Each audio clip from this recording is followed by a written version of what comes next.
How did you get involved in the case? Sheriff's office received a 911 call that there was a dead female out in the middle of nowhere. I knew this was no hunting accident. She was totally nude. She had a gunshot wound to the back of her head. It looked like an execution. An officer gave me the news that they had found her. Why would somebody do this? I just started banging the wall. My life went blank. It was just horrible. There had been a guy that Inez had been in the Navy with that had harassed her. Inez had told her sister, if anything happens to me, you need to look at him. Law enforcement pulled a photograph of his truck, and it showed a dark-headed female with him. It was just another piece of the puzzle. Have you ever heard a more callous murder? The cold-bloodedness does stand out. Inez out in the middle of nowhere, shot in the back of the head. This was just awful. We're on the case in Edwards County, Texas, not far from the Mexican border. The region's sprawling countryside is a nature lover's dream, with many more miles of rugged terrain than residents. Folks who visit come prepared to face the elements, but no one here was ready for what unfolded after a woman's lifeless body was discovered near a remote campsite. What they found led investigators to sift through the clues of a bizarre mystery that hid a sinister plot filled with betrayal and deception.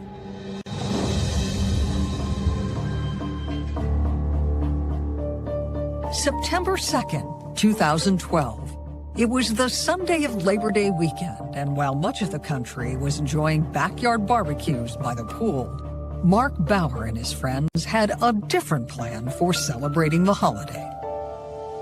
We were out here recreational hunting and just enjoying our company and time out in nature. It was around noon when Mark and his friend Tommy began a typical day of boar hunting. But first, Tommy made a life-changing decision to check on their friend in a neighboring campsite. Tommy went up the road to check on a fella, Troy, because we had drank all night, and Tommy wanted to make sure that he was good to drive because some of the terrain out here is pretty extreme. But what Tommy found was far more disturbing than he could have imagined. He drove up on what appeared to be a dead girl. Tommy asked what happened, and Troy said, "I found her like this." Tommy was stunned. He raced to his campsite and brought Mark with him to the grisly scene. Upon arriving up on the scene, it was shocking to find a female body laying on the side of the road with clothes scattered about in the brush. I knew this was no hunting accident because she was totally nude and she had a trash bag over her head. It was very, very concerning, and that's when I called the sheriff's department. Mark's report triggered a rush of law enforcement activity. How did you get involved in the case? Sheriff's office received a 911 call. The individual reported that there was a dead, naked female. They arrived, they started processing the scene. They then requested assistance from the Texas Rangers. Mark, Tommy, and Troy were waiting for investigators at the gruesome crime scene. Was it obvious how she had been murdered? No, she was found face down. It wasn't until they removed the bag that they were able to see the gunshot wound to the back of her head. Did it appear as if the victim had been killed there? Yes. The way they're able to determine that is through the puddle of blood that was surrounding the body. Could they get any sense as to how long the victim had been there? Not exactly, no. However, it had not been very long.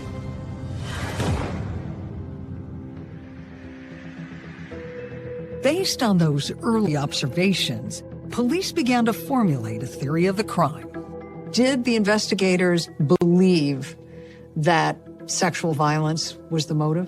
Yes, because the body was naked, there's always going to be an assumption it was sexual violence. And this young lady had abrasions and contusions that were indicative of sexual trauma. But as investigators continued to process the area, they noticed some clues that didn't fit. Were there any signs of struggle at the crime scene? No, there was not.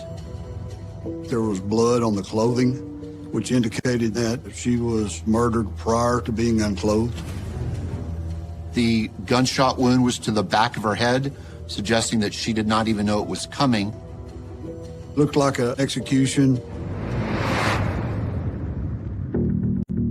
And there was another clue that raised suspicions. Investigators noted the unmistakable smell of bleach, often used to destroy DNA. What did that indicate to you? Well, that indicated to me that the suspect was trying to throw the investigators off. The garbage bag over the victim's head, as well as the body's proximity to the Mexican border, raised new concerns. It was discussed that possibly the cartel might have had something to do with the murder. Could the young woman have been murdered by sadistic drug lords who had tried to cover their tracks? Police hope that a wallet found along with the victim's clothing might help them answer that question. Investigators found her billfold, and inside the billfold were items that helped them to identify her as being Inez Santa Cruz from Arizona. What did they learn about her? They learned that she was a nurse at a hospital in Tucson and a Navy reservist in the military. Police were puzzled. Inez was more than 700 miles from her Tucson home and seemed an unlikely victim for this type of crime. Do they have any understanding of how she ended up in such a remote place? They had no idea why she was there or how she got there. Investigators now had a lot of questions for the men who had found Inez. Could investigators find any ties between the hunters and the victim? Only the proximity of the victim to the hunters. According to the hunters, they did not know who Inez was. In fact, those at the scene offered little that advanced the investigation. Did any of the hunters report hearing gunfire that morning in the area? They did, but that would not have been unusual at all. The whole scene was odd. I mean, here's a woman out literally in the middle of nowhere. There's hunters nearby. They separated them. They asked them questions. That led the investigators to realize that we're going to have to do some more work on this. Would the jumbled set of puzzle pieces start to fit together after detectives spoke with Inez Santa Cruz's loving family?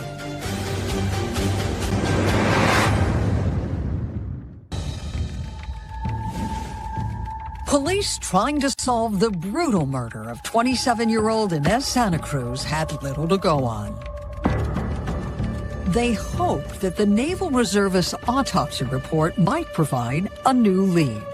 Instead, the findings only added mysterious new details, starting with the odd test results from Inez's blood. What did the toxicology report indicate? She had the presence of benzodiazepines in her system. A very strong dose of Xanax, basically. The large amount of sedative was surprising. It didn't fit with any of the other aspects of the brutal crime. It was just another piece of the puzzle they were trying to put together. The medical examiner's sexual assault exam also told an unexpected story. The autopsy revealed no DNA evidence that would be consistent with a sexual assault. What did they make of that? Once he knew she was dead, he removed her clothing. He wanted to make it look like a sexual assault. Police were convinced that whoever murdered Inez had gone out of his way to leave evidence that muddied the true motive of the crime. But why?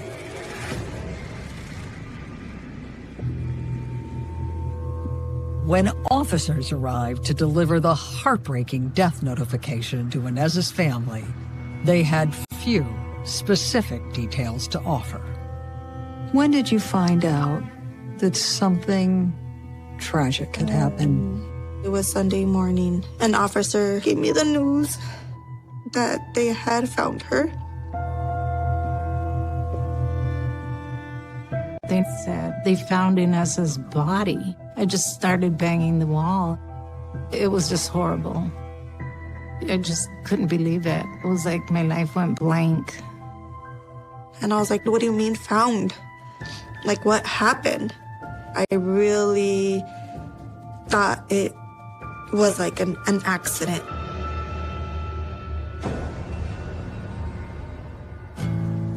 Erica Santa Cruz told police that her sister Inez had been kind-hearted and humble. What is it that you most respected about her? What I respected about her was each accomplishment. It was as if it was nothing. She never bragged about what she had done. She was just so down to earth. One of those achievements was a successful enlistment in the U.S. Navy. It was there as a corpsman that Inez learned the skills she needed to become a top surgical assistant. She had just been chosen to do an open heart surgery. It was one of the first ones that was going to be done in Tucson, Arizona. She loved it. She loved helping people. Inez could have worked anywhere, but she had chosen to settle down in Tucson so she could be close to her family.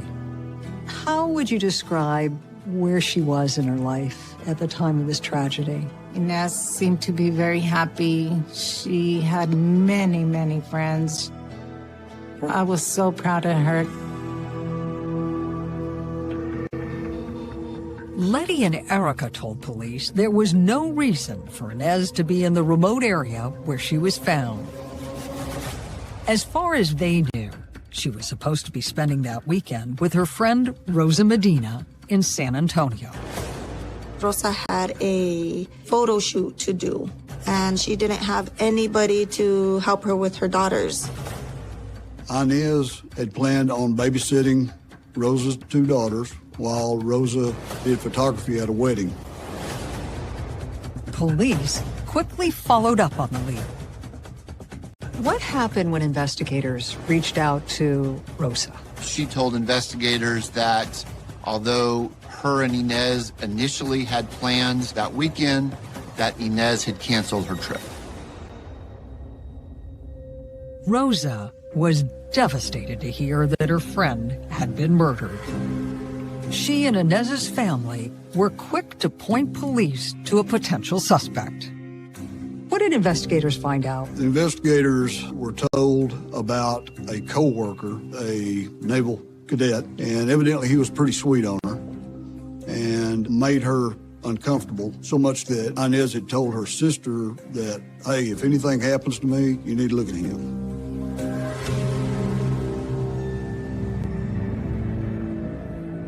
It was investigators' first big lead. Did you think it was possible he could have been involved? Yes, Did you think he was in love with her? he was. He was becoming a little too controlling for her. Investigators immediately set about tracking down Inez's former Navy coworker. But when they found him, the promising lead became a dead end. He had been on duty over Labor Day weekend. They checked his whereabouts during the time of the murder and found out that he wasn't anywhere close to Texas, so they ruled him out pretty fast. Investigators were back at square one with challenging questions to answer. How did Inez Santa Cruz end up dead at an isolated campsite in Texas? And who had a motive to kill her.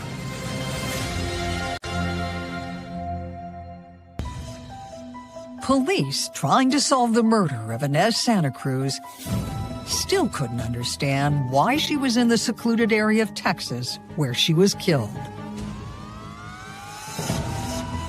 That led them to dig deeper into Inez's relationship with Rosa Medina, the only person she knew in the Lone Star State. Some aspects of the long-term friendship raised new questions.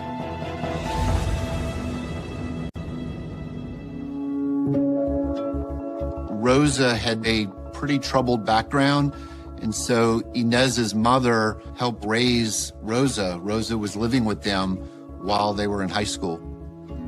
I did always accept Rosa as like my daughter. She'd call me Mom. Very respectful young lady. My parents' house was always open for everyone, so she would stay with us.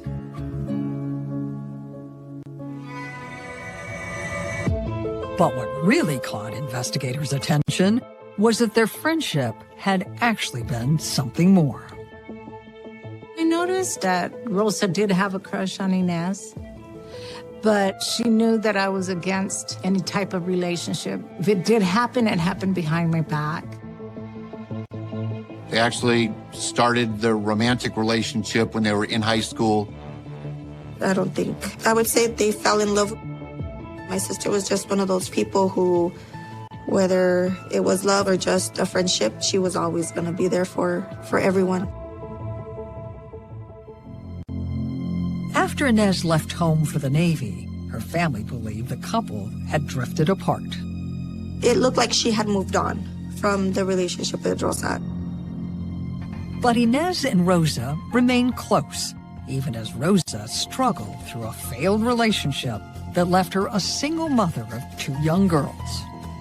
Rosa would be gone for 2-3 years, and then she'd show back up, bring the kids over. Always kept in touch one way or another. The new information about the nature of Rosa's relationship with Inez led the Texas Rangers to bring her in for a formal interview. You and Inez Santa Cruz are girlfriends? Yes. She was supposed to come down this little Labor Day weekend. Yeah. But she told you she wasn't going to be able to come like Thursday, right? Yeah, because on Wednesday she sent me the itinerary for the flight. Next day, which was Thursday, that's when she texted me that she wasn't going to be able to come. Investigators read the text message Inez sent Rosa. I'm not going to be able to go. So after that, you're not expecting her. Yeah. In fact, Inez's cancellation forced Rosa to change all of her holiday weekend plans. Instead of doing the photo shoot she had scheduled, she went to a concert with her kids. She had recorded footage of the concert on her phone. There was no question that she was at this concert. The evidence had police ready to accept Rosa's story, but there was one detail that just didn't fit. According to the airlines, Inez Santa Cruz had actually boarded her flight that weekend, just as she had originally planned. She flew Southwest Airlines from Tucson to San Antonio. Was Rosa confronted with the fact that Inez had gotten on the plane? She was. What was her reaction? She said she had no idea what had happened. We best friends, and I want you to solve this, and anything I can do to help with. That's why I'm here, so that you can find out what happened. You don't know anything. You're not holding nothing back. Sure. Yes. So far, everything Rosa had told police had only deepened the mystery. But before detectives ended the interview, her answer to a routine question would give the investigation a very clear focus.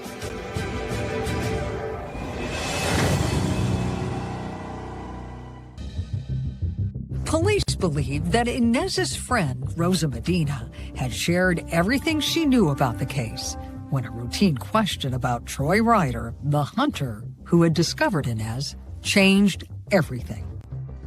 How did his name come up in the first place? They asked her about Troy Ryder because he was at the scene where Inez was murdered. Did Rosa reveal anything that advanced the investigation? Yes. The most shocking thing that they found out was Rosa knew Troy Ryder for approximately 3 months. Police were stunned. And when they told Rosa he had found Inez's body, she appeared to be as surprised as they were. What? No. No. That's not right. They shouldn't know each other. They don't. I need to know what happened. Troy didn't talk to you about this? No. Rosa immediately told police everything she could about her relationship with Troy Ryder, including a detail she was desperate to keep hidden from her friends and family: how she and Troy had met. She revealed that she knew him through the adult club where she was a dancer. You know, I'm an entertainer. Nobody knows. Nobody. I don't want anybody to know that. Rosa insisted the relationship was platonic, but admitted she had seen Troy outside of the club. She had established a friendship with him, and they had gone to lunch a few times. Troy ever been to your house? No. Investigators pressed Rosa about whether Troy had ever met Inez, or if he knew that she and Inez had a romantic history. Did he know you have a girlfriend, or that you... No. Nobody here. Everybody that knew about me and Inez is in Arizona. Sure. Because I have a hard time seeing a coincidence of Ness coming down from Arizona, not knowing Troy, and Troy finding her dead at the place where he hunts. I'm not saying he killed her. It's just something that's very curious. Suddenly, everything police knew about Inez's murder had to be viewed through a different lens. Once investigators established that Rosa Medina knew Troy, how did they go about investigating him? At that point, he was a suspect in the murder. And that meant re-interviewing the hunters who had been with him the night before Inez had been killed. When Troy showed up at my camp, he had stated that he was out looking for a place to go dove hunting. One thing I found peculiar was he was not dressed in hunting clothes. He was in a dress cowboy shirt, blue jeans. He didn't have any camping gear. When police dug deeper into Troy's activities that weekend, what struck them? That he had been woefully unprepared for a hunting weekend out in the desert. He was there to hunt birds, and he didn't bring a shotgun, which you would normally use to hunt birds. He brought a .22 rifle. That was the same caliber rifle as the one used to kill Inez. That convinced investigators that Troy Ryder had not visited the campsite to hunt. He had been there to murder Inez Santa Cruz. And they quickly got additional evidence to support their theory from the U.S. Border Patrol. Law enforcement ran his plate, and they saw where it had gone through a Border Patrol checkpoint. They were able to pull a photograph of the vehicle, and it showed Troy Ryder in his truck with a female. The woman was small and had dark hair like Inez. Can you make out Inez's face in that surveillance video? No, ma'am, you cannot. But Mr. Ryder had said that he had gotten out to the campsite by himself. It seemed like all the pieces were rapidly coming together. Police felt they now had enough to confront Ryder face to face. Investigators visited with him, hoping to get a confession from him. Did he admit to knowing Inez? No, ma'am. He said he didn't know Inez. He claimed that he had picked a hitchhiker up on the highway and he had given her a ride to Brackettville, Texas. Detectives were confident that Ryder was lying, and cameras that captured Inez getting off her flight in San Antonio provided proof. What did the surveillance video actually show at the airport when Inez landed? There are cameras located throughout the airport. It showed her leaving the arrivals area, walking through the baggage claim area. And Troy Ryder was there, waiting to meet her. Mr. Ryder had actually made a little cardboard sign that said Inez on it. There's a short conversation between the two of them. The next surveillance we have is of the two of them walking out to the parking area next to each other, with Inez being in no visible state of distress or anything like that. Police were puzzled. Why would Inez have willingly left the airport with a man she had never even met? A man they now believe shot her to death less than 24 hours later.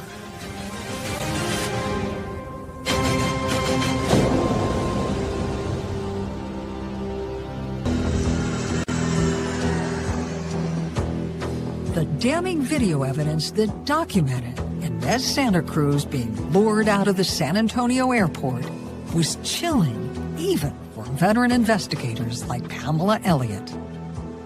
The weirdest part of this that kind of gave me the creeps was to watch him stand in the corner in baggage and watch her walk. But it was like a lion stalking its prey.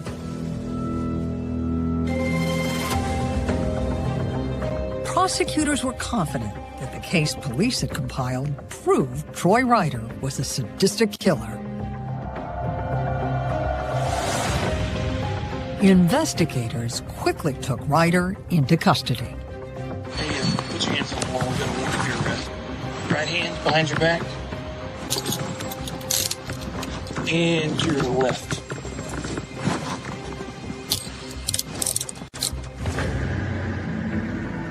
He was initially charged with capital murder. Capital murder in Texas is punishable by either life in prison without parole or the death penalty. At first, Ryder tried to stonewall police, but the possibility of the death penalty forced him to reconsider. I guess Troy had sat in jail long enough. He was ready to confess and go ahead and give information. Police still had no idea why Ryder had targeted Inez. And the story he shared was shocking. He claimed that Rosa Medina, Inez's best friend and lover, was the real mastermind of the crime.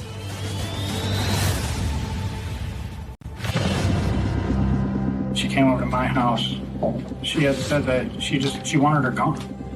She didn't care how. She wanted her gone and out of her life. Those are her words? Yes. I mean, and you're clear that she means dead? Yes. Out of her life, gone, done with. Police were skeptical. Why would Rosa want Inez dead? Ryder's answer was stunning. Rosa told Troy that Inez was blackmailing her and threatening her to tell Rosa's family that Rosa was a stripper and Rosa was afraid she was going to lose her 2 daughters.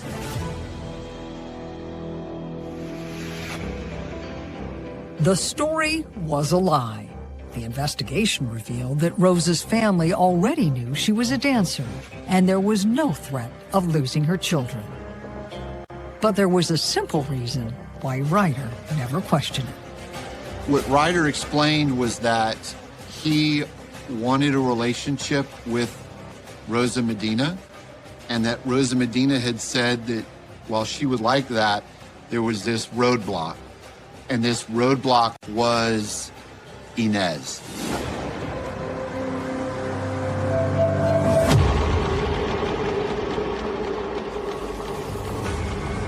Rosa told Ryder the only way for them to be together was for him to execute her murderous plan.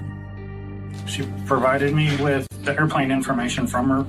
She showed me on her phone, told me to get her in my truck. Rosa also gave Ryder the story that persuaded Inez to leave the airport with him. He told her that Rosa had sent him. She doesn't question you one bit? No, she didn't question me at all.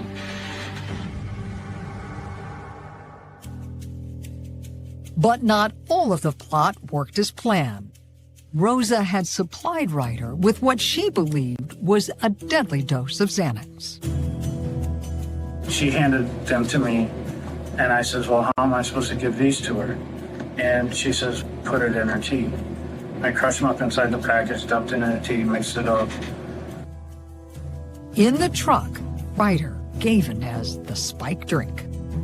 She got in the truck, and I says, there's an iced tea for you. I don't have AC, which was the truth. She was drinking her tea.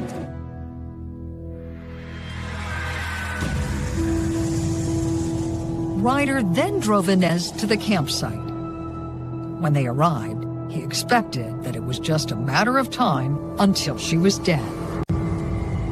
But the overdose of pills wasn't fatal.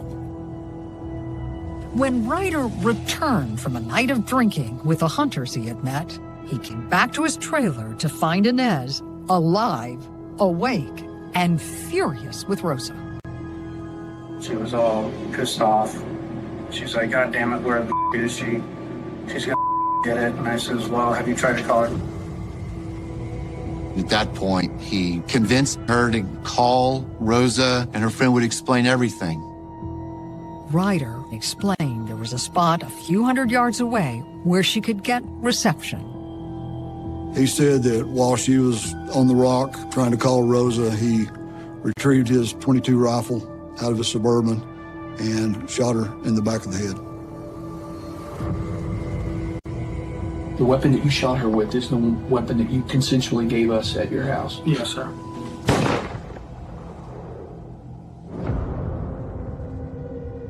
As part of his confession, police took Ryder to the crime scene. Today's date is 12/10/2012. The time is 5:35. Where he walked investigators through the final moments of the attack. Walked up here like this. I then grabbed the rifle. I turned with my right arm and I held it out. I was approximately like right about here. She started to turn a little bit, and that's when I fired the first shot. I loaded one more round, and with her down on the ground, I shot her again in the back of the head.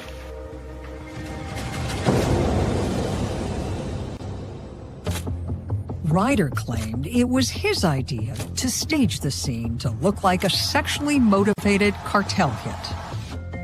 And then you stripped her clothes off. Yeah, after I stripped the clothes off, I drove down to the campsite. I knew there was bleach. I brought it up and I put it on her. That's when I heard the four-wheeler coming up. Ryder may have done more to stage the scene if he hadn't been interrupted by the arrival of the hunters. Detectives still couldn't understand why Ryder would murder a woman he didn't even know. So what really made this sound like a good idea? She said that we'd be together. She's that pretty? To me, yes. So what I'm hearing you're telling me is that you have the chance of creating a relationship with a woman. And to do that, you're willing to kill somebody. Yeah, I know it sounds stupid. I really do. You can't be that lonely. Actually, yeah.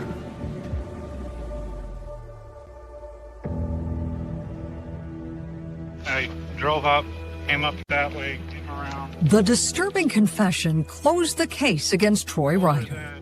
He got a 75-year sentence in exchange for his guilty plea.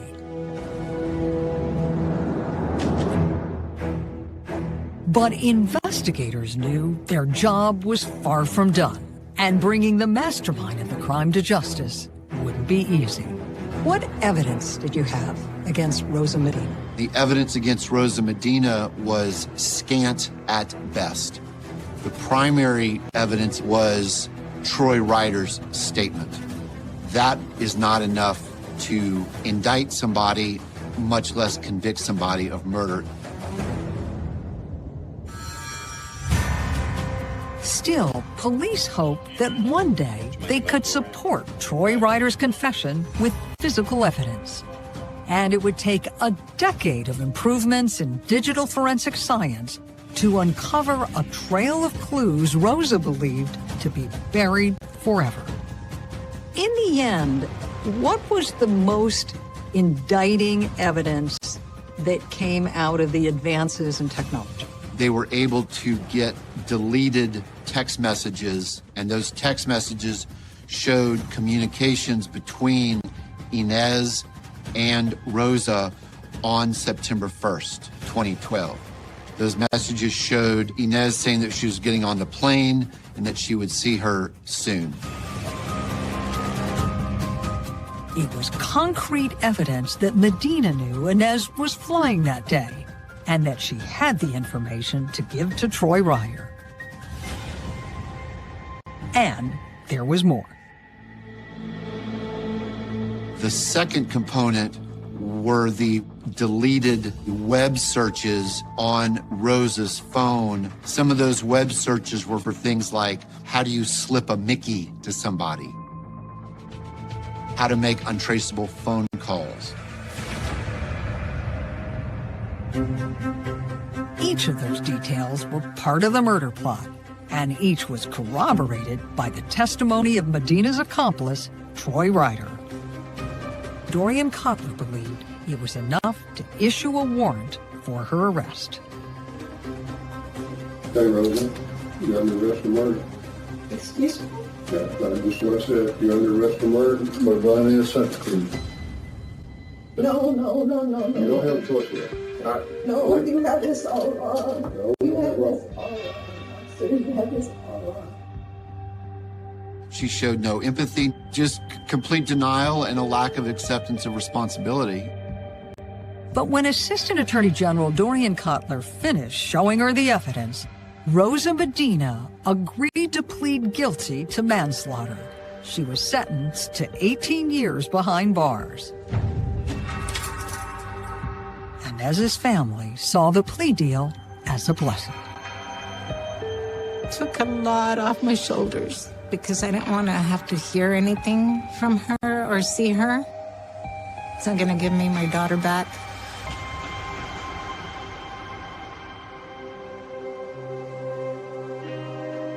Rosa Medina has never offered a confession, but police have a theory of the crime.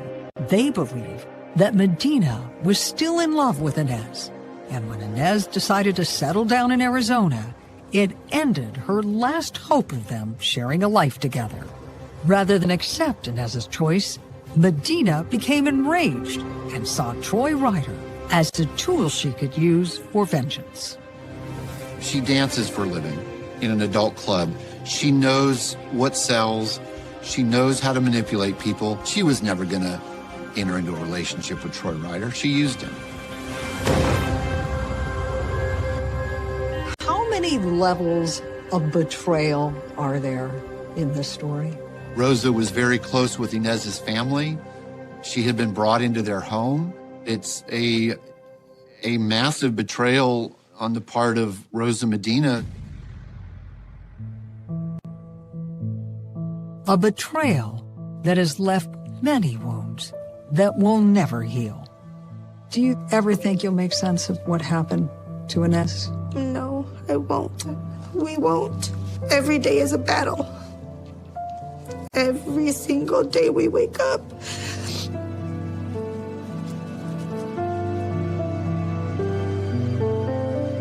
How do you keep Inez's memory alive? There's not a day that goes by that I don't think about her. She'll live on with us forever. Investigators hope the new technology that allowed them to bring Rosa Medina to justice will help them to close other cold cases as well. I'm Paula Zahn. Please join us again next time when we're back on the case. On the next On the Case.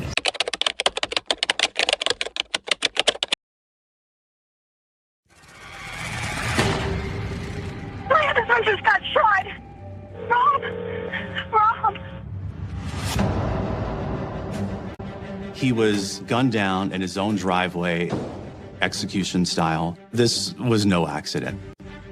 What was the extent of his injuries? He had a gunshot wound on his back and shoulder and a gunshot wound to the head. People just couldn't wrap their minds around why somebody would want a firefighter dead. Robbie! I dropped to my knees. I lost my best friend. My world had shattered. Sorry. Total shock. The anger didn't come for a few days. That anger will eat at me the rest of my life. Ballistics experts determined that this murder weapon shot 2 kinds of projectiles. Definitely sent a chill down my spine. There's one gun that can do that. It's a Taurus Judge. A Taurus Judge revolver had been stolen from an Evansville pawn shop. This is someone who really had this calculated down to every last detail. How many levels of betrayal are there in this story? It's almost like an onion. You keep peeling back the layers and there's more betrayal.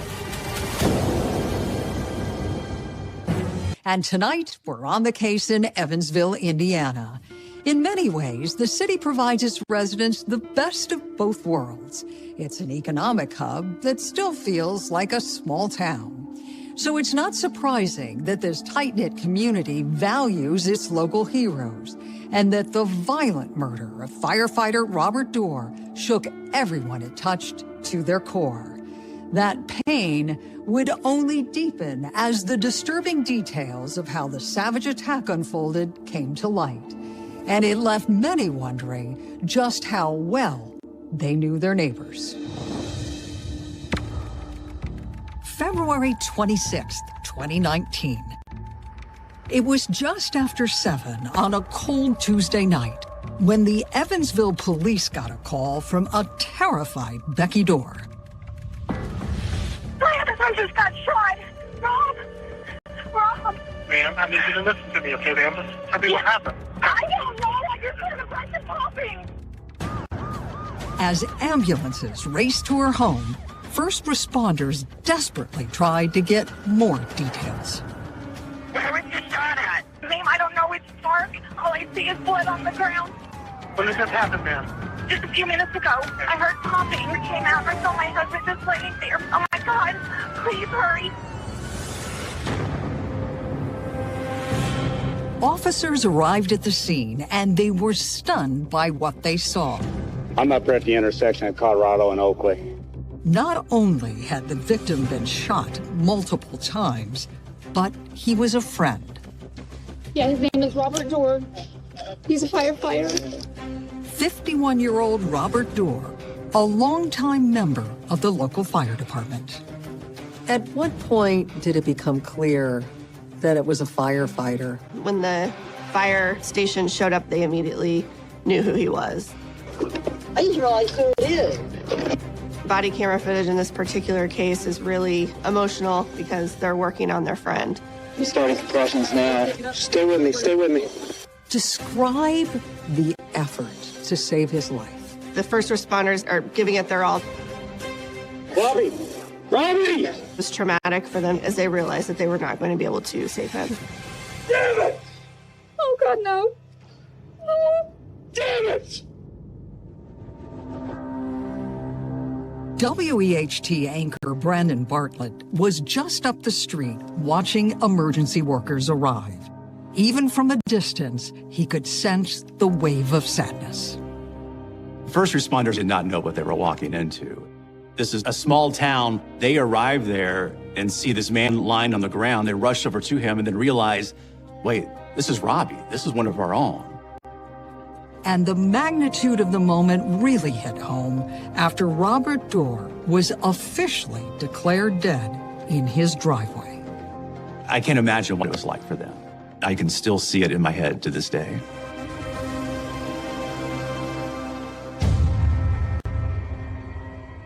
a local legend had been murdered. His co-workers loved him. He was larger than life. Several firefighters actually led a procession of Robbie's body from the scene to the coroner's office. But the homicide detectives who stayed behind had to put their emotions aside and focus on doing their jobs. What were some of the first steps that investigators on the scene took? Everyone's wondering what happened. They're trying to figure out, why is this firefighter laying in his driveway with a gunshot wound?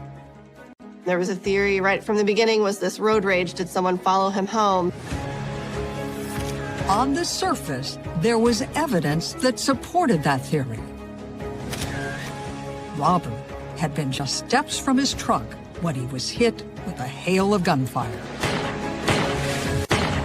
What was the extent of his injuries? He had a through-and-through gunshot wound on his back and shoulder, and then he also had a gunshot wound to the head.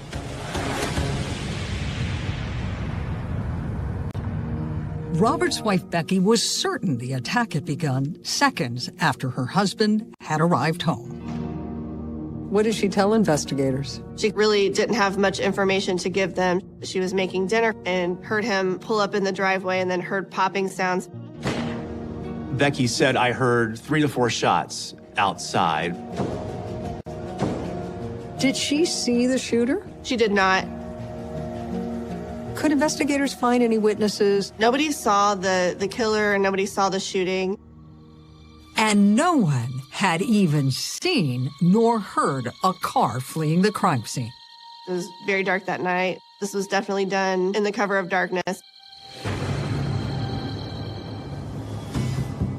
Crime scene analysts scoured the area looking for any evidence the shooter may have left behind. But all they found was the bag Robert carried his lunch in.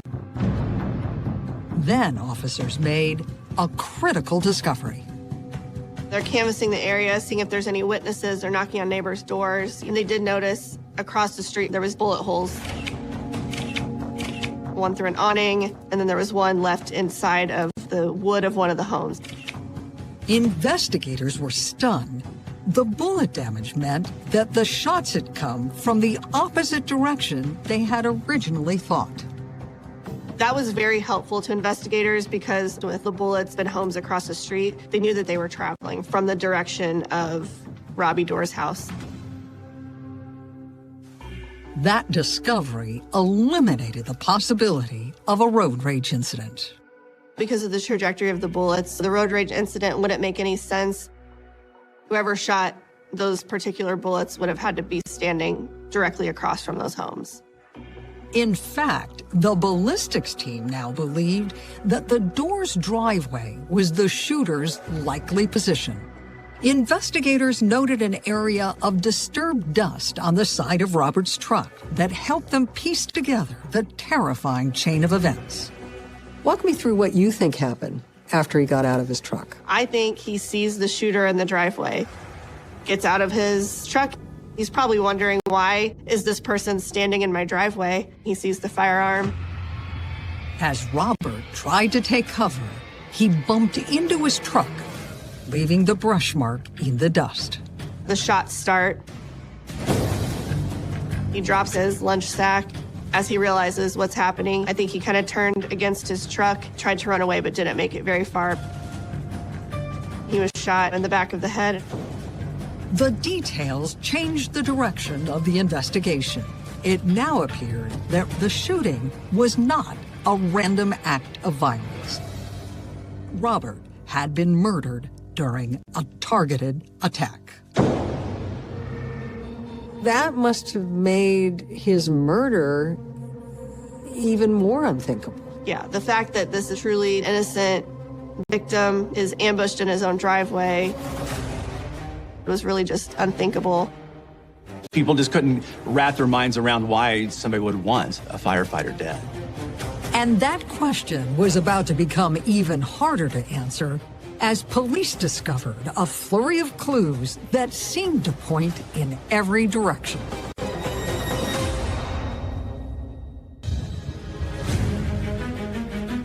As investigators continued to collect evidence at the murder scene, Robert Doerr's daughter, Lindsay, got the call that would change her life forever.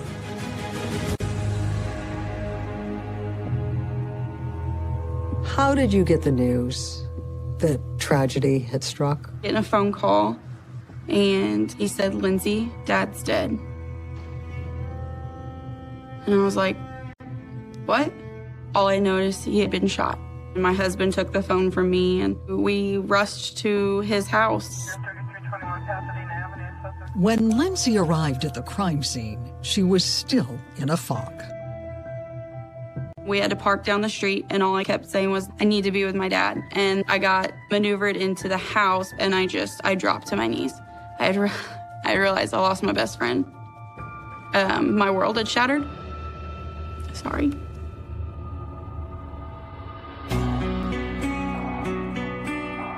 Emergency workers managed to shield the young woman from seeing the bloody crime scene. But police had some difficult questions for loved ones about a potential motive for the murder. Could you think of any reason why anyone would hurt your father? No, I had no idea why anybody would want to hurt him. He would do anything for anyone. He was a great guy. He would give you the shirt off his back, the last dollar in his pocket. Robbie had no enemies in this world. He aimed to please everybody.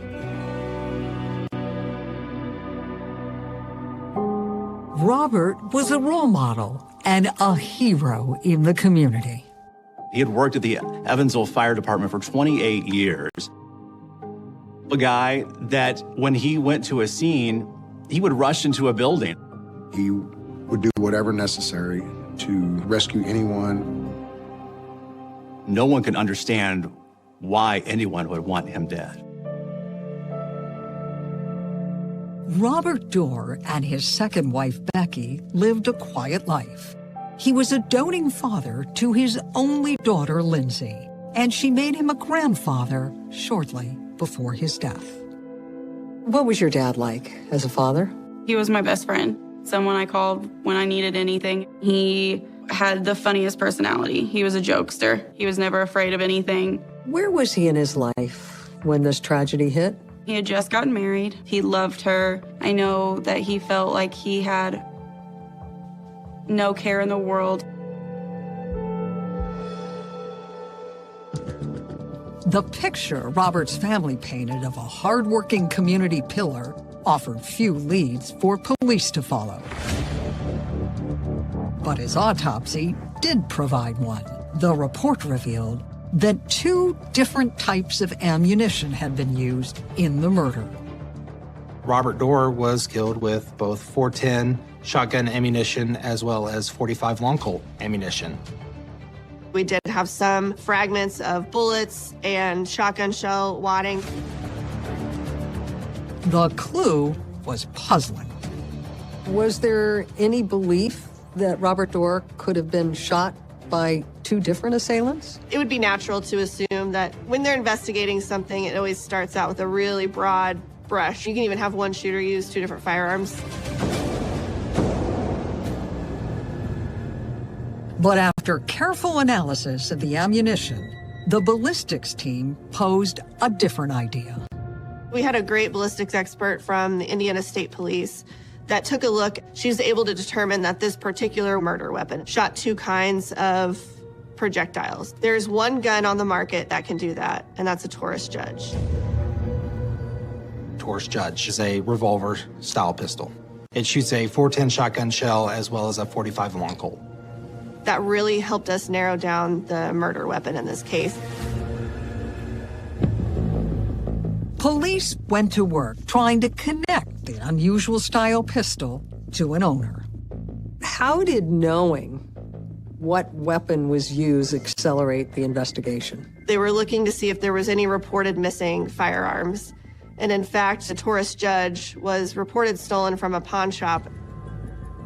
How surprised were they that one of these guns had recently been stolen? I think it was a big break in the case. They knew and they got that information that they needed to follow up on it. Police became even more intrigued when they discovered that the pawn shop was located just a few miles away from the crime scene. They talked to the pawn shop owner and went from there. While police began seriously investigating the possible connections between the pawn shop robbery and Robert Doerr's murder, it was a deep dive into the victim's personal life that provided the next big break on the case. While investigators continued to piece together the odd clues found in the wake of Robert Doerr's murder, it was the firefighter himself that gave the investigation a new focus. A search of his personal items revealed an unsent note he had written to his wife, Becky. In it, Robert sounded deeply frustrated and vulnerable. He said he was someone who was really hardworking for his family, was doing everything he could to keep Becky happy, and it seemed that he felt he was putting a lot of work into the relationship, and she was not. How long had they been married? They were married not even a year before this happened. Most of the details in the letter were about the couple's financial struggles. But there was also a more troubling issue raised. He said he knew that she wasn't faithful to him. Robert feared that his wife was involved with another man. He wrote that ever since he came back into your life, we have been drifting apart. How did that information change the direction of the investigation? It just tipped investigators off that potentially there were some marital issues with infidelity, but no one was specifically named in the letter. Still, that possibility raised a major red flag. Police believed if Becky Doerr was having an affair, her lover was a prime suspect in her husband's murder. It's an obvious other person. We're looking for motive. Who would do this? And there was no motive for anyone else to do something like this to Robert Doerr.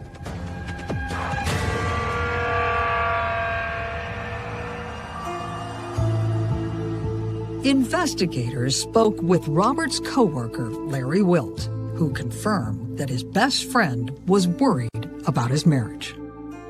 Did he believe that Becky loved him?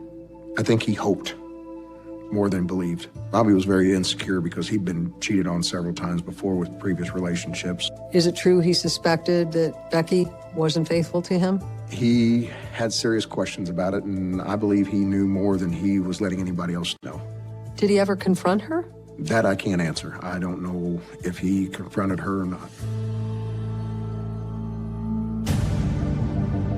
But police were ready to ask Becky about the problems in the couple's marriage. They did end up interviewing her at length. We know that she was inside the home when this happened, so it wasn't suspected that she was the shooter, but they were trying to figure out any possible motive. Becky admitted that she and Robert often argued about money, but denied she was unfaithful to him. Investigators remain skeptical. Police searched her phone. What did they find out? The police did take her phone, and they could see every text message that you send and every call that you make. The search revealed nothing that indicated that Becky had been seeing another man. Was there anything else you got off her phone? No, nothing of evidential value. The once promising lead appeared to be a dead end.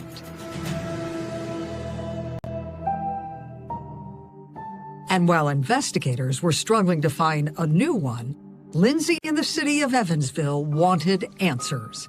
So far, all they had were whispers and innuendo.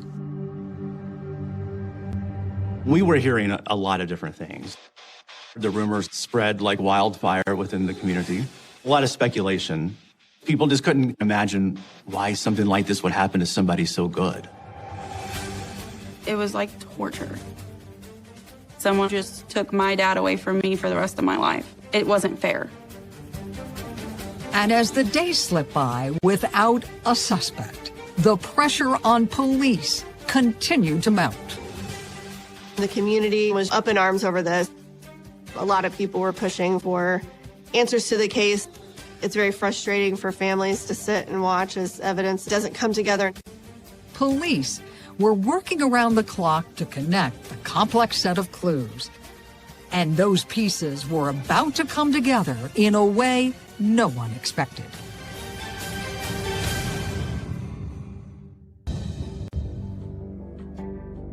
Detectives trying to solve the murder of Robert Dorr were looking for a clue that would jumpstart the investigation. And for those that loved the local hero, it was a time of confusion and pain. Getting over the initial shock took a while. The anger part didn't come for a few days. That anger will never go away. That anger will eat at me the rest of my life.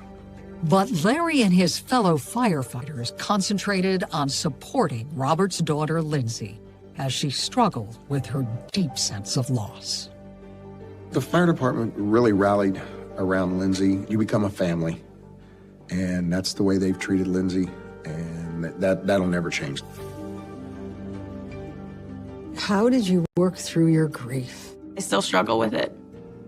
I had nightmares. I was terrified to do anything because I don't know why my dad got shot. I was terrified to leave my house.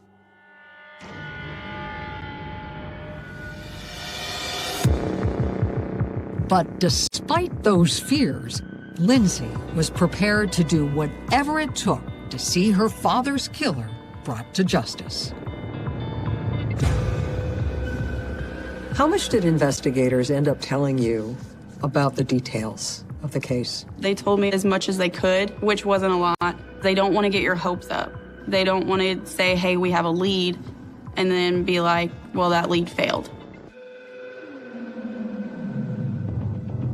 Unbeknownst to Lindsay, investigators were making progress. The advance came with a major break in another case they believed to be connected to Robert's murder.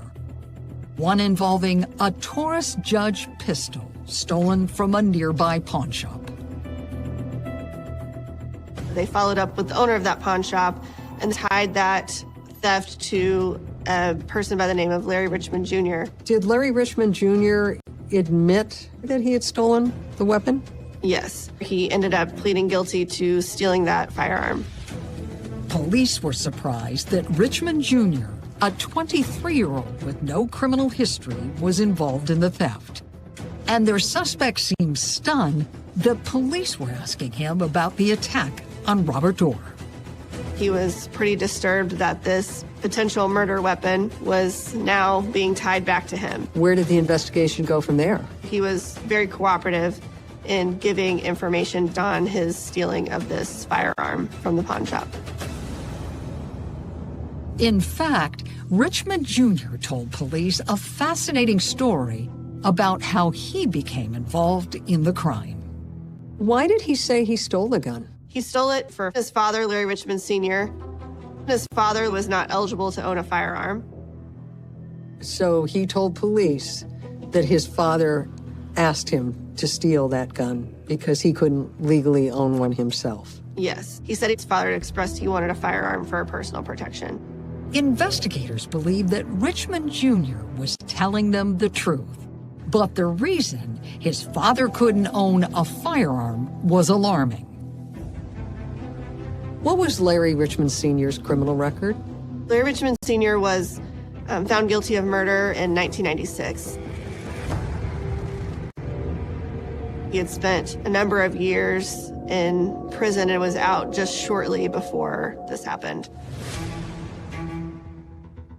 A convicted killer illegally in the possession of the unusual type of pistol that killed Robert Dorr seemed like more than just a coincidence. Still, investigators wanted to have stronger evidence when they confronted the hardened criminal. And while police searched for something to link him to the murder, another critical clue came on their radar during a routine follow-up on Becky Dorr's cell phone data. What did they find out? So there's what's on your phone, which we can see, but they also ordered her cell phone records from her company. Detectives expected the two sets of call logs to be identical, but they weren't. And one of the detectives realized that she had deleted a call. What stood out about the fact that she deleted that one call? Detectives had asked her at length, who did you talk to on this night? She never mentions that phone call. Detective suspicions were raised even further when they looked at when the deleted call had been made. Less than 30 minutes before Robert's murder. When confronted with it, they were asking her, okay, on the night of the murder for 4 minutes and 18 seconds, who's this phone number belong to? Becky claimed she didn't remember the call. She mentions every other detail about that night, so things are not adding up at this point.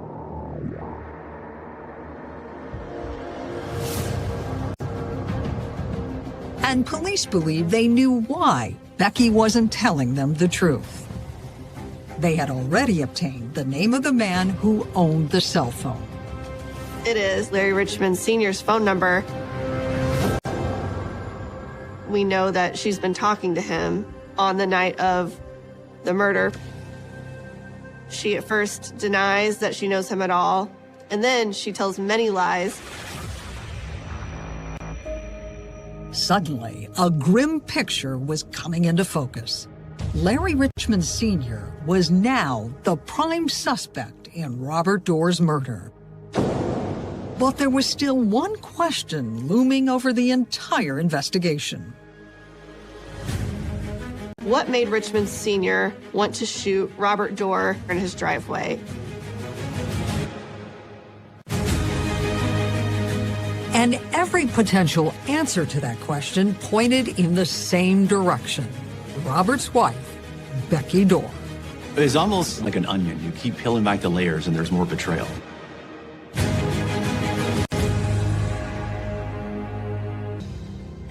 Investigators had found crucial links between an ex-con named Larry Richmond Sr. and the murder of Robert Doerr. But the most shocking connections were about to be revealed. The first came when detectives pressed Robert's wife, Becky, about the mysterious deleted call on her cell phone. So who did you talk to 5 minutes before your husband was gunned down in the driveway? She had some information that she wasn't giving to detectives. Becky, we know the answer. The deleted phone call came from a contact in Becky's phone as Larry Ali, with a phone number that was known by police as belonging to Larry Richmond Sr. Police wanted Becky to explain how she knew Richmond. Her answer was stunning. When confronted with Larry Richmond Sr.'s phone number, she says, well, that's my sister's fiance. I don't know him really. Tell us the truth. I didn't know anything about that. Tell us the truth. Investigators continued to turn up the heat and found out that Becky and Robert Doerr both knew Larry Richmond Sr. well. They've been out to eat together. They've spent holidays together. We have a photo of Becky Fox Doerr. Robbie Doerr is there, and so is Mandy, her sister, and Larry Richmond Sr. So her story to investigators that she doesn't know him well at all was a lie.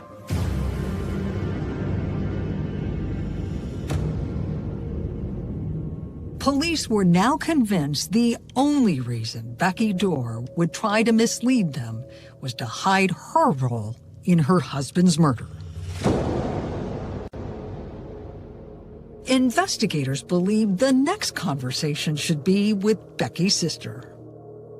When police brought in Becky's sister Mandy for questioning, what was their plan to get at the truth? At this point, we know a lot of information, so we're bringing in witnesses to see what stories they're going to tell. What did Mandy reveal? She was not aware of much. She knows her fiance is on parole for murder, but she didn't have any other knowledge as to anything else that had happened. Police switched gears. They asked Mandy where Richmond was during the hours leading up to the attack. Her story was intriguing. The night of the murder, they got in an argument about his infidelity. And following those heated words about cheating, her fiancé stormed out of the house. He said he was going to go to his parents' house. They live close by. Police were puzzled. That timeline seemed to place Richmond at his parents' home instead of the crime scene. But there was more to Mandy's account. She went by his parents' house and didn't see his vehicle. She drives around for a little bit, but she could not find him. In fact, it wasn't until 30 minutes after Robert Dorr was killed that Mandy finally ran into Richmond. Eventually, she meets up with him back at his parents' house where he's outside. Based on Mandy's story, her fiancé was unaccounted for at the time of the shooting. Police hoped that his cell phone data would pinpoint his location, but Richmond Sr. refused to cooperate. Prosecutors then got a warrant that allowed them to crack his phone. We received Larry Richmond Sr.'s phone, and we placed it on one of our extraction tools, which gave us full unfeathered access to the phone. Once inside, digital forensic examiner John Carter began mining it for information. But at first, it seemed as if Richmond was a step ahead of him. There was no record of the phone having been used prior to the day of the murder. If you were to look at this phone, it would literally look like the first phone call that he made was on February the 26th of 2019. He had deleted all call history, all text history prior to the date of the shots fired.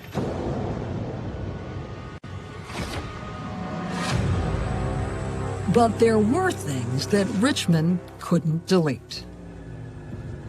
What would you say was the first important evidence you found? Geographical location data that put Larry Richmond Sr. at a gas station, a stone's throw from Robbie Dorr's residence, about 30 minutes prior to the shooting.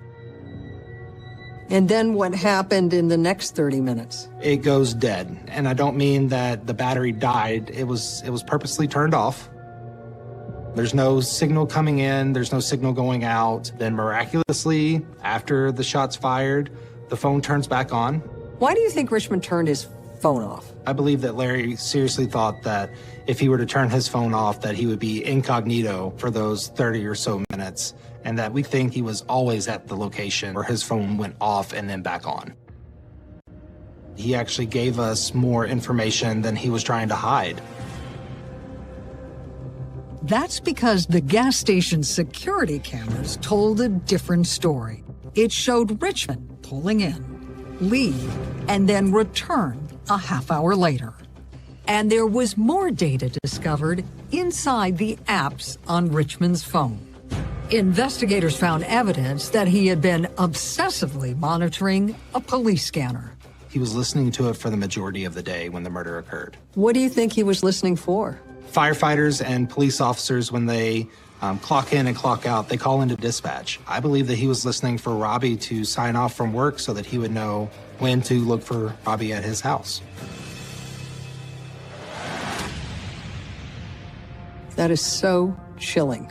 What went through your mind when you put these pieces together? This is someone who really thought that they had planned out all the steps and had this calculated down to every last detail, trying to ensure that all of his tracks were covered. And ultimately, the way that he went about doing it was his downfall. And more elements of the murder plot took shape when Richmond's own son told police about a potential motive for the brutal attack. A secret romance between Becky Dorr and his father. His son had seen them kissing. While there was no proof of the affair on Richmond Sr.'s phone, Becky Dorr's provided a treasure trove of information. That allowed police to retrieve records that documented the affair had been going on for some time. They had talked since December. They're having some sort of relationship. and she's concealing it all. Was Becky's sister Mandy aware that Becky had been seeing Larry Richmond Sr.? No, Mandy is not aware of this at all. It was a shock to her. Detectives believe there was more than a sordid romance behind the deadly plot to kill Robert. Our theory is the motivation to do it was money. Elizabeth Fox Dorr, as a surviving spouse of a firefighter, stood to get 70% of his pension and an initial lump sum payout as well for his death. But it was another miscalculation. She thought she was the beneficiary on Robbie's insurance policies, and she was also going to be the beneficiary of his pension. But Robbie had told me several times that that money was for Lindsay and was not going anywhere but to Lindsay. The evidence spelled out a dark, calculated plan filled with greed and lust. One that ultimately crumbled when it was exposed to the light. The technology tells the story of everything that Larry Richmond Sr. did that night. We placed him at the scene of the crime right before it happened. We know he's talking to Elizabeth Fox Dorr, the wife of the victim. We have evidence that they're having this secret affair. We know that his son gave him a weapon that was exactly like the one used in this murder. We knew we had enough to make an arrest. In this particular case, it took lots of smaller pieces and seeing how they connected with one another to affirmatively go in and say that this is what we believed happened. Larry Richmond Sr. and Elizabeth Fox Dorr were arrested and charged with murder and conspiracy to commit murder. Elizabeth was tried first. How concerned were you that this was a largely circumstantial case? Because those are very difficult to win. It's always a concern when you go to trial, and this trial was the first one that was televised from Vanderburgh County. And so quite literally, the world was watching. The pressure was on. The defendant in this case, Elizabeth Fox Dorr, thought she could delete a phone call and get away with murder. But what she didn't count on was the Evansville Police Department. Have you ever been involved in any other murder case where you could vividly paint a picture about what unfolded? Nothing as involved as this. We're trying to paint that bigger picture for the jury, trying to get them to understand all of the little nuances. In this particular case, that was something that was very crucial. The phone belonging to Larry Richmond Sr. contacted Elizabeth Fox Dorr's number 15 times. Robert's daughter, Lindsay, was in the courtroom listening to every word. What was the hardest part of the trial for you? They showed pictures. They played the interrogation video, and it just is thrown at you all at once. He was in love, and his love ended his life. Perhaps the most chilling evidence was surveillance video that showed Richmond Sr. at the gas station shortly after the shooting. If you take a listen, you can hear sirens in the background as he enters the gas station at 7:12 p.m., just minutes after the murder took place. After a week of emotional testimony, the case went to the jury. They hooked all the links together in the chain, and by the end of the trial, there wasn't any doubt that she was involved in it.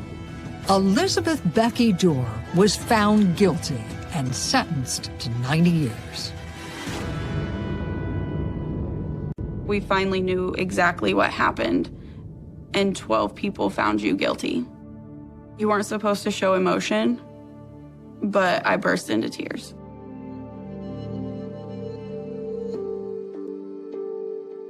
But nothing about the verdict can give back Robert's family and friends what they have lost. Robbie's still a huge part of my life. There's not a day that goes by that I don't think about him. These shirts were made after Robbie was murdered. It's got his badge number covered by the traditional mourning black band. There's hundreds of these running around Evansville. It's a fitting tribute to a fallen hero. Everything I do revolves around just making my dad proud. I miss him like crazy. He just wanted to be loved. That's all he wanted, and it's not fair. Lindsay and Robert's loved ones have another legal battle to face. Larry Richmond Sr.'s trial. We'll keep you posted on the verdict. I'm Paula Zahn. Please join us again next time when we're back on the case.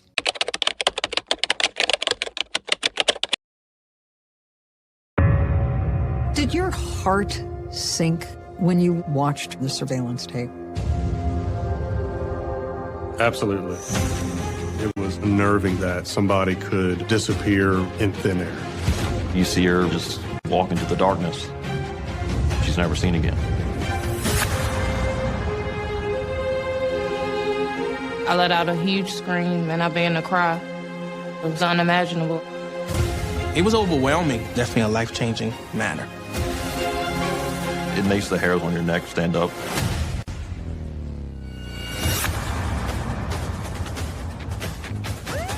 We were already way behind the clock on this. If we move fast enough, we may be able to actually save her. Detectives brought tracking dogs. They led us right to two muddy footprints.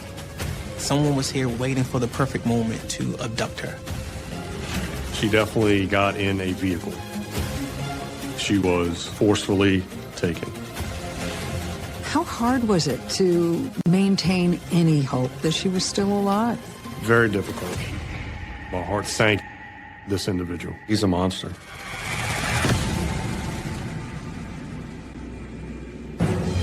Tonight, we're on the case in Heathsville, Virginia, a small town around 70 miles east of Richmond.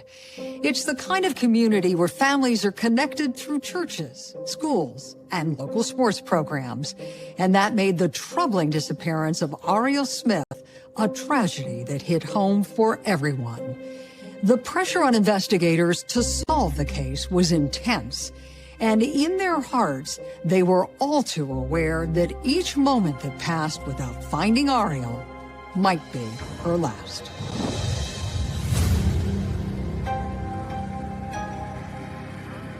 January 13th, 2022. It was just before dawn on a bitterly cold Thursday morning when the Northumberland County Sheriff's Office received an unusual call. A convenience store clerk was on the line, trying to get help with a terrifying situation. She explained that when she arrived for her morning shift, she found her friend's car idling out front. But 28-year-old Ariel Smith was nowhere in sight. The morning store clerk reports to the store and notices Ariel's car there in the parking lot, running and unlocked. And that's about 4:30 in the morning. What went through your mind? This cannot be normal. The clerk told dispatchers that although Ariel worked at the convenience store, there was no reason for her car to be there. Her shift had ended at 9 p.m. the night before. It had simply been sitting there for 6.5 hours? Yes, sitting there unlocked. The store clerk stated that it didn't appear anything was rummaged through. Were any of Ariel's personal belongings found inside the car? Her ID, wallet with some credit cards, money. Was there anything out of place, either near the car or inside the store? Nothing. The store was closed as normal with the alarm set, lights off, the front door locked, secured. Police raced to the scene. When they arrived, they were just as puzzled as the clerk was. In a small town, cases like this were almost unheard of.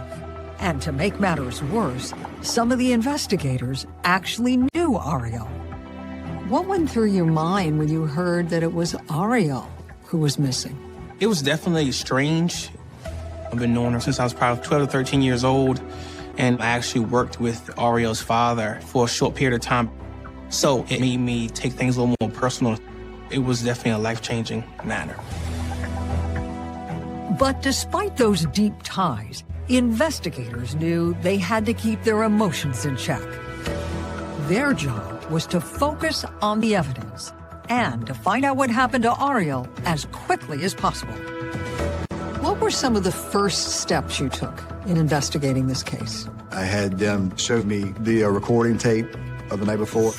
We went to the video and just scrolled through from 9 o'clock, right before closing.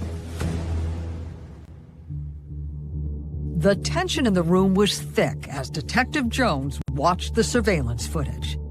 He sensed that at any second, he could see something terrible. Instead, he saw Ariel going through the steps of a normal closing, including walking outside and starting her car. Why do you think Ariel started her car that night before she went back into the store to close up? It was a cold night. I do the same thing. We'll start our car at night if we're going somewhere, or early in the morning if it's cold outside. But police really zeroed in on what happened next. A Honda Accord pulled up next to Ariel's car, and she walked towards it. There was a gray four-door car that had pulled up, and she made her way to the passenger side of the second car. And it appeared she knew the person. She got in the car with them. Detectives wondered if the car would suddenly take off with Ariel inside. But once again, what took place defied their expectations. The car stays at the store probably 15, 20 minutes, and she gets out and goes back in the store. And what did it look like as they parted ways? She was happy, waved to him, and went along with her business. Nothing out of the ordinary, nothing suspicious. Was it pretty obvious to you she was going through her normal nighttime routine? Absolutely.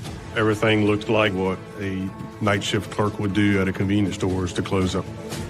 As Ariel went through those final steps with her car running out front, no other customers arrived. She was inside the store for maybe 5-10 minutes, and then you see her with a big bag of trash exit the store. Was the gray car still there when she came out of the store? She walked to the door to set the alarm and lock it. The gray car was leaving the parking lot and left and went down the highway. Ariel walked along the front of the store as the gray car pulled off. She goes towards the left side of the building where the dumpster is. And then what happens? The building has surveillance on every corner of the building except for where the dumpster is. As she's going toward the dumpster, she just goes out of sight of the last camera. The investigators patiently waited to see her return from the side of the store. You see her turn a corner and just walk into the darkness. She just disappears. It was just like the movies. Detectives kept watching the video, but it was like a still frame. You just never see her come back.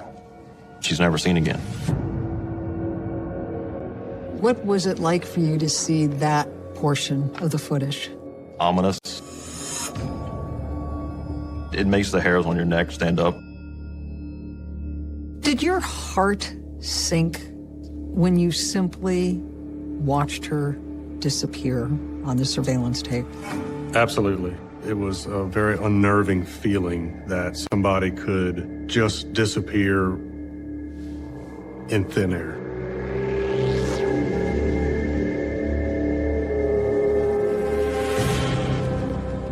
Investigators watched Ariel's walk to the dumpster over and over, looking for a subtle clue they may have missed. But there was nothing. Where did the investigation go from there? The first bit of the investigation was really comprised of boots on the ground police work and just see if we had anything. In their hearts, police were confident that something disturbing had happened to Ariel after she walked into the darkness. But without any proof, they felt almost as lost. This doesn't happen in our small town.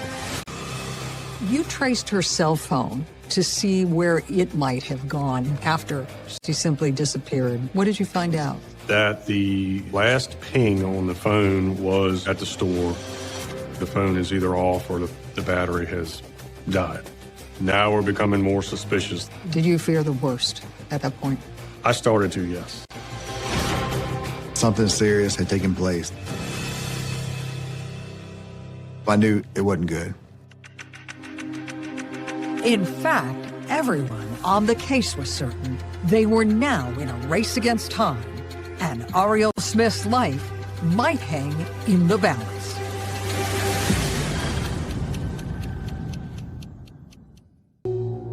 "28-year-old Ariel Smith had vanished just after closing time at the convenience store where she worked. When police shared the news with her sister Lydia, she was crushed.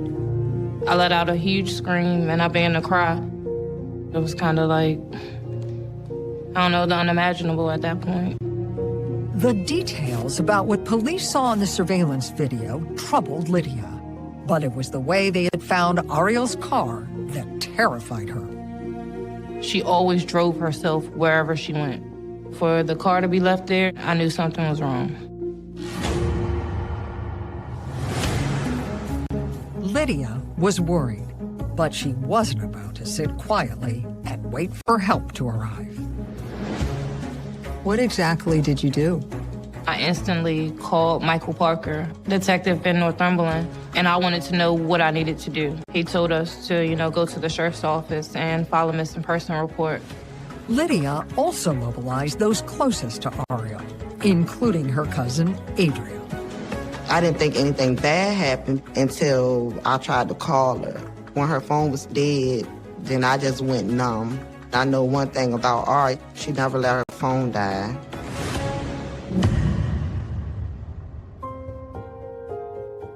For loved ones, it was impossible to imagine that someone as strong and independent as Ariel could be missing. What was she like? She was charismatic, energetic, very sassy, full of life, lots of attitude. It was kind of her way or no way. She walked to the beat of her own drum. She would keep me laughing, and she was very outgoing and outspoken. Ariel's job at the convenience store was just a means to an end. She had plans for a future in nursing. Was she in a happy period of her life? She was in a good space. She was in the process of transitioning into healthcare. She had interviewed to work at a nursing home. She had that job lined up for her. She was made for stuff like that. That's where her joy was. Investigators knew that all of those dreams were now in jeopardy. Did Ariel have any enemies who you were aware of? No, ma'am. None at all. It immediately just told me that we need to be on alert. We have someone that's taking advantage of women in our area. It's scary. Law enforcement from around the state descended on the small town, bringing all of their resources with them. Detectives wanted canine search done. So Virginia State Police and game wardens both brought tracking dogs. The dogs tried to follow Ariel's last steps. We were able to get a scent from an article that was left in her car. That dog immediately went to the edge of the field, just north of the store. Investigators and the canines worked their way across the field and quickly made a critical discovery. It led us right to two muddy footprints there. Were there any signs of a struggle? No signs of struggle, no signs of drag marks. The shoe impressions were clearly fresh and had been left by someone traveling from the roadway behind the store on a direct path to the dumpster. You were convinced those were linked to the case? Yes, ma'am. Seeing them was chilling because it let me know that someone was here waiting for her.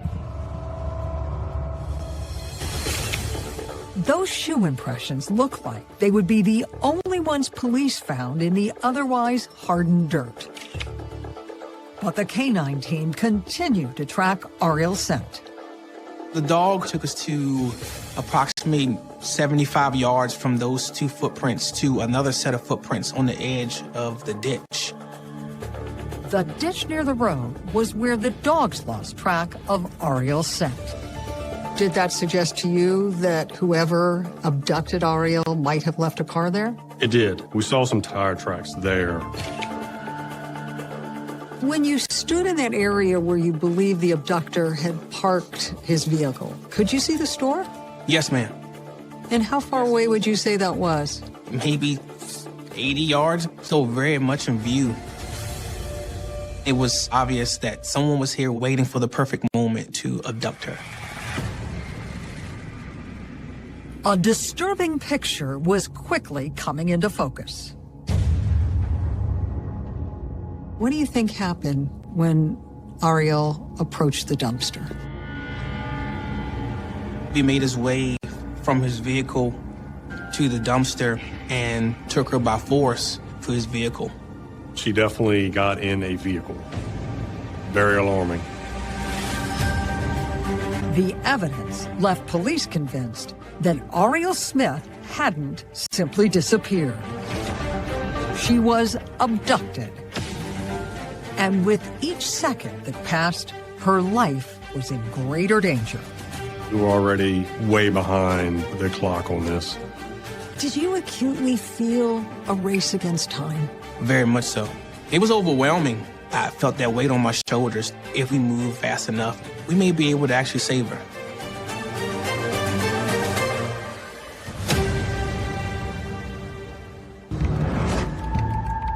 More than 24 hours after 28-year-old Ariel Smith had vanished, the small town of Heathsville, Virginia, was still trapped under a cloud of terror. You lived in the community. How fearful was everyone? There was a huge crowd of people reaching out to the sheriff's office, wanting to help in any way they can. People were creating search parties. They wanted to know where she was. They wanted law enforcement out working. Stress level was going up. Based on the evidence, investigators believed that Ariel's abductor was a local who knew she would be alone and vulnerable that night. This was planned out. They knew what time closing was. They knew it was dark. They knew that she dumped the trash. Knew that there was no security cameras back there. Would it have been pretty easy to hide behind the dumpster without anybody seeing you? Yes, ma'am. Plenty of room to hide and not be seen.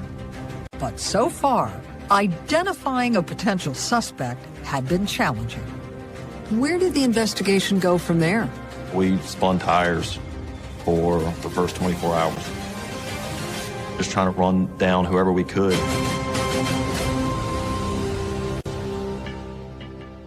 One of the people they had to find was obvious. Detectives desperately wanted to speak with the driver of the gray car caught on video in front of the convenience store. How important was the vehicle that she was last seen in to the investigation? Very important. We wanted to know, first of all, who was driving the car. And when we caught up with this person, we wanted to know everything that they talked about. What did she say? We had a list of questions. And identifying that driver wouldn't take very long. Detective Todd Jones suddenly realized he recognized the car. We do live in a small rural area. We know 90% of the people that come and go. And there was a gentleman named Sean arrested numerous times. Detective Jones thought the timing of when the gray car was there was more than a coincidence.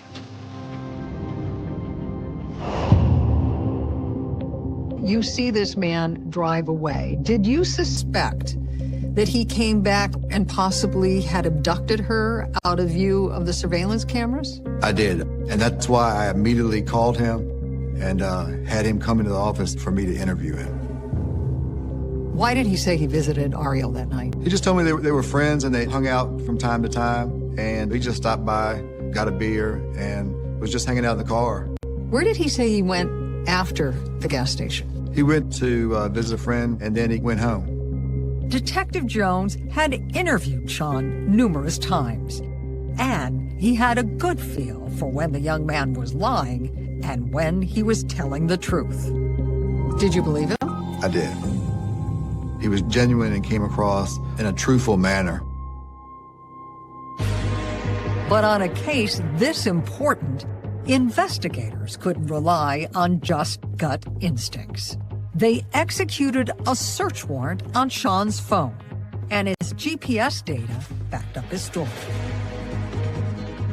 Detective Smith checked his phone records and the towers they pinged off, everything checked out as far as his location of his cell phone. It was clear that Sean and the gray car had nothing to do with Ariel's disappearance. But as one door closed, a new one opened. Lydia Smith contacted police with a tip about a man who her sister said had been harassing her at the store. A couple of weeks prior, she had said that someone made her uncomfortable. Ariel's friends added additional details. They said the customer had continued his unwanted behavior in the days leading up to her abduction. He was bothering her. He was inappropriate. Had sort of been a little stalkerish at times. Police were now eager to track the customer down, but all they had was the description of him that Ariel had given to her friends. She described him as a smaller Hispanic male. What did you do? We found surveillance footage that showed us a video of them having an interaction at the register. On the video footage, we saw him come in that evening and buy beer. Police wondered if that same man had come back later that night, hid his car on the road behind the store, and waited for the right moment to strike. Now they hoped they could identify him and find him in time to save Ariel Smith.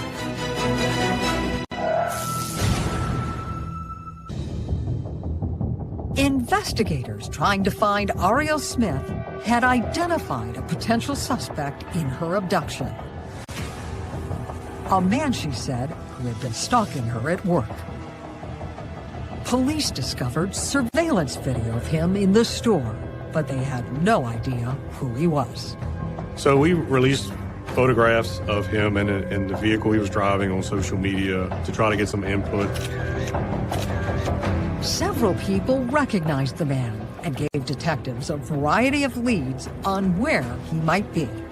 How did you track him down? We received some tips, and we were able to figure out his name. We immediately sent out detectives to try to gain information. Investigators obtained the man's address and staked out his home, waiting for him to arrive. Initially, I responded to his residence. He wasn't even on scene at all. Shortly after, he did appear. The man seemed surprised to see the officers. Then investigators told him why they were there. How did he explain his repeated visits to the convenience store? He said he didn't have any issues with her. She was someone he had conversation with, but at no point would he ever had any thoughts of hurting her. Did he admit to having a romantic interest in her? No. Did he ever threaten her, to your knowledge? No, ma'am. In fact, the man denied ever saying anything inappropriate to Ariel. Investigators were skeptical, but the man was cooperative and maintained that he had nothing to hide. He gave us permission to search the property, and we did not find Ariel. The man also had a solid alibi for the night of Ariel's disappearance. Despite, not finding any evidence, did you still think there was a shot he could have been involved? No, we're back to square one with no clue of where she went. We had nothing.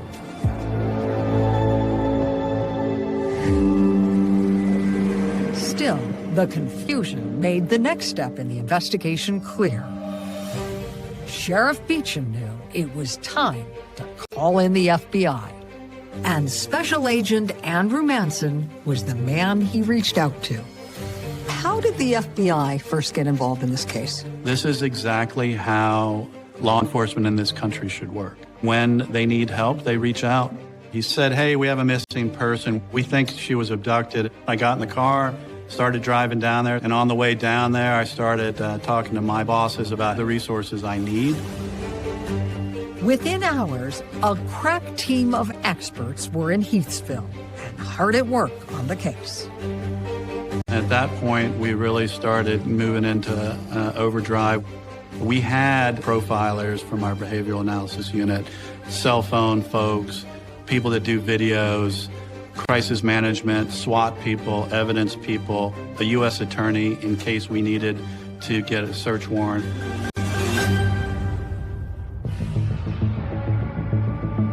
And their diligence paid off.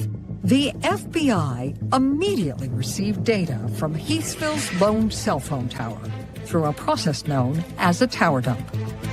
How does a tower dump work? Every time a phone or any device hits a cellular tower, there's a record of it.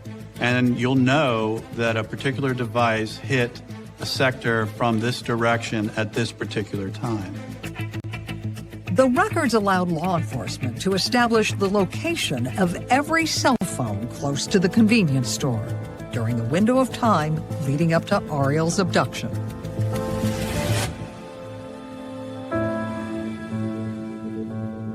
What happened once the FBI performed a cell phone dump? Through incredible police work, the special agent that ran the phone records was able to determine a single phone number that fit the fact pattern of the crime.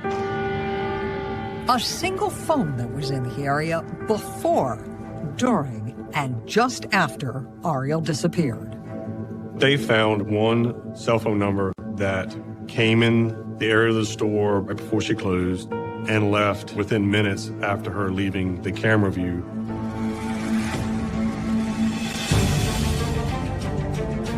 It would take time to trace the number to its owner. But experts already had the route the phone traveled, and a review of footage recorded along that path provided investigators with a critical new lead. Reviewing the surveillance video, you see a vehicle, dark-colored SUV. We could tell it was a blue SUV. The blue SUV was on Route 360 in front of the store and made a left, which would then drive by the store on the same side that the dumpster was on. Prior to having that phone being isolated through this incredible technology, had anybody ever noticed that SUV before? No. Cell phone experts were able to provide officers with a map of where the driver went after he left the area.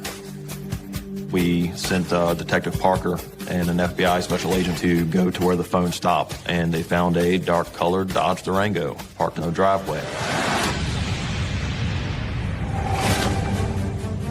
Staring out into the night, investigators believe they were sitting outside the home of Ariel's abductor.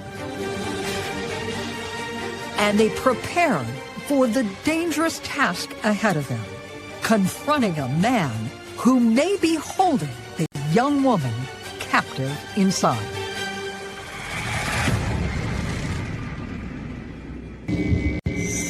A trail of incriminating cell phone data and surveillance clips had led police to the doorstep of a man they believed to be responsible for the abduction of Ariel Smith.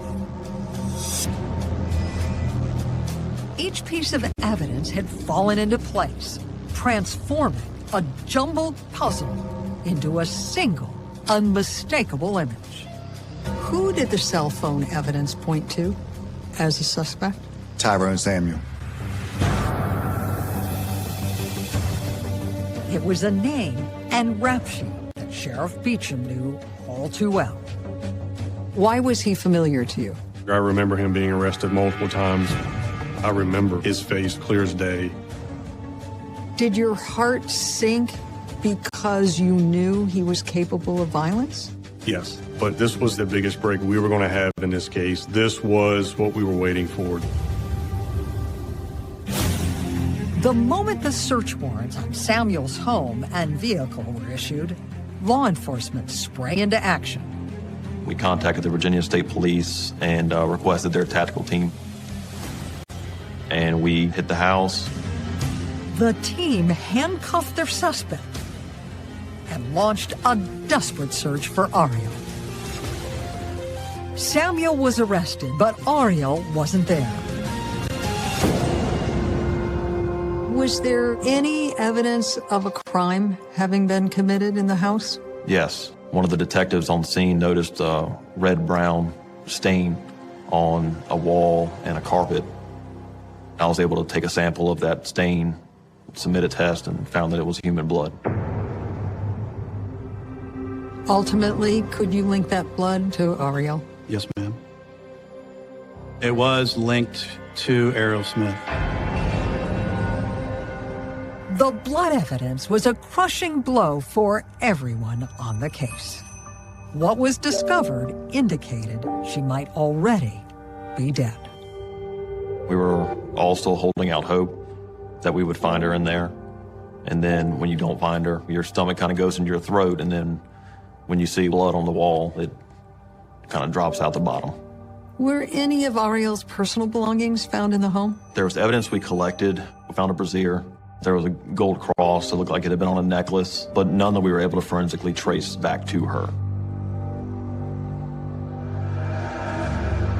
The search of Tyrone Samuel's truck told more of the grim story. What did you learn from processing his SUV? The front passenger seat appeared to be cleaned with some sort of chemical, and a cadaver dog hit on the passenger seat. When you die, your body immediately starts to break down, and that's what the dogs pick up on. This is our guy. Now we just got to make sure that we get all the evidence. He's going to be done. Investigators were now convinced that Tyrone Samuel had taken Ariel's life. But getting a murder conviction would require more.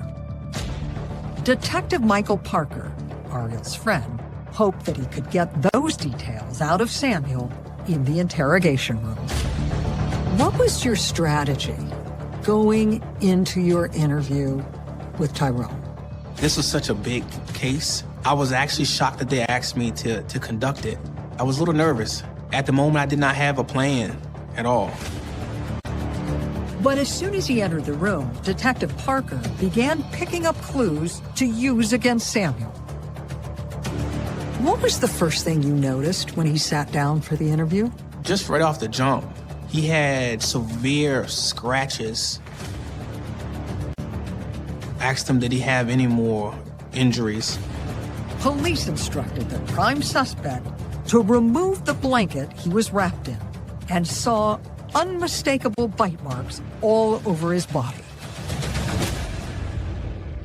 Did they look like defensive wounds to you? They looked like wounds from somebody that was fighting for their life.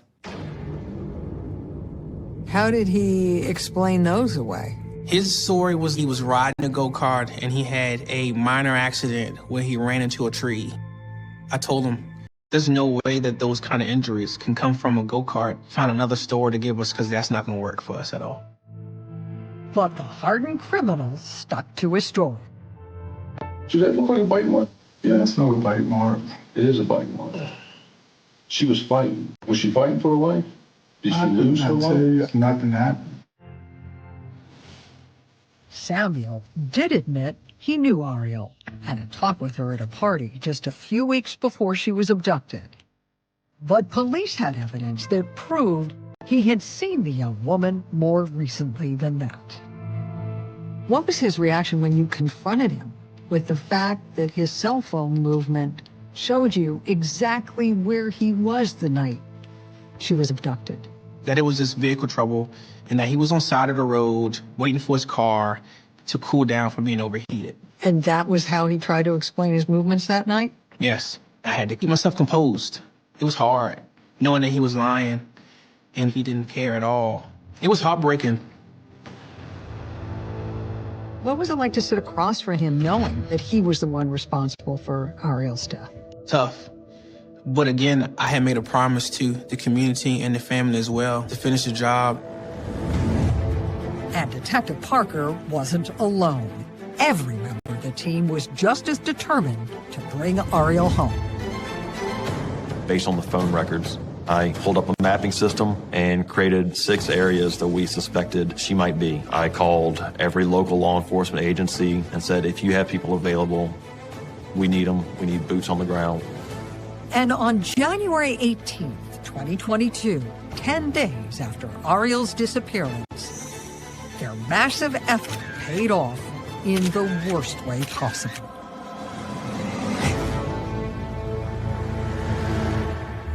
There was an abandoned shallow well on the property that appeared it had been used for household garbage for years. So we're talking about a depth of about 8 feet. It was there, amidst the debris, that Ariel's lifeless body was discovered. She was found nude, head down, and then covered up with leaves and sticks and anything that he could find to disguise her being there. It was sickening to see someone's body upside down in a well with objects thrown on top of her, like she was trash. Investigators carefully removed Ariel from the well and transported her body to the medical examiner's office. What was determined at autopsy to be the cause of her death? Ultimately, the cause of death was determined to be strangulation. And the report revealed additional evidence that sealed Samuel's fate. What we found was his DNA, evidence that she had been sexually assaulted by Tyrone Samuel. In all your years of law enforcement, had you ever encountered this kind of depravity and callous disregard for life? This would have to be the worst in my career. This was very brutal. I think that's why it took me a while to figure out what to say to the family.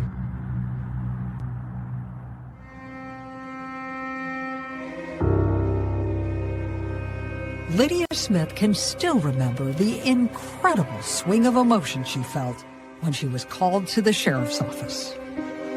They walked us into a room, and I don't know if it's optimism or delusion, but at that moment, I thought I was walking down that hallway and my sister was going to be in there. And once we got in, it was shattering. Lydia just made this awful scream. But just to hear the pain in her voice was devastating, and I still hear it every day. It was very tough to know what this animal did to her sister.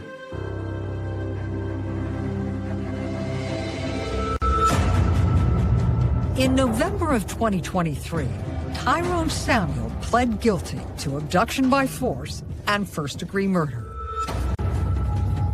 Ariel's loved ones were on board with the plea deal. Although the 52-year-old Samuel will only serve 27 years, he gave up the ability to appeal or challenge his conviction in any way.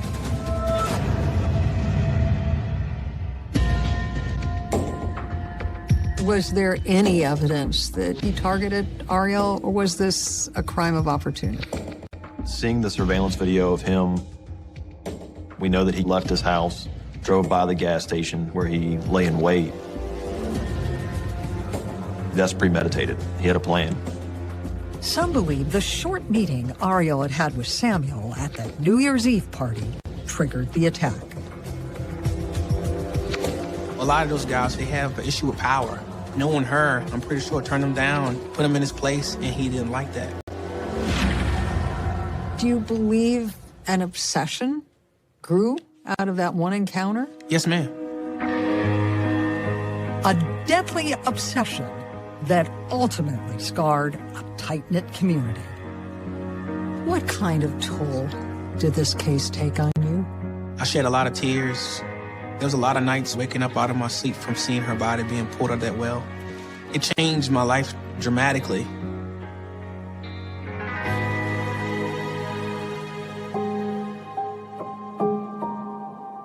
Still, the details of Ariel's death are not the ones her family dwells on. They have chosen to put the horror behind them and focus on how she lived.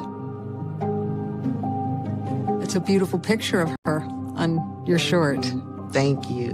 When you look at that picture, do you think of happier times? I have my moments. Sometimes I can look at it and smile, and sometimes I get sad. She was more than a cousin. She was my sister. She was my friend. Really took a lot out of me. out of all of us. What do you hope Ariel's legacy will be? The good memories always outweigh the bad ones. She was a breath of fresh air, a ray of sunshine. She would remind me to show and spread as much love as you can when you can. Live each moment like it's your last one. And most of all, make sure you tell your family and your friends that you love them. Investigators are proud of the way that state, local, and federal agencies came together to bring Ariel Smith's killer to justice. They see it as a shining example of how law enforcement should work. Kudos to all on a job well done. I'm Paula Zahn. Please join us again next time when we're back on the case.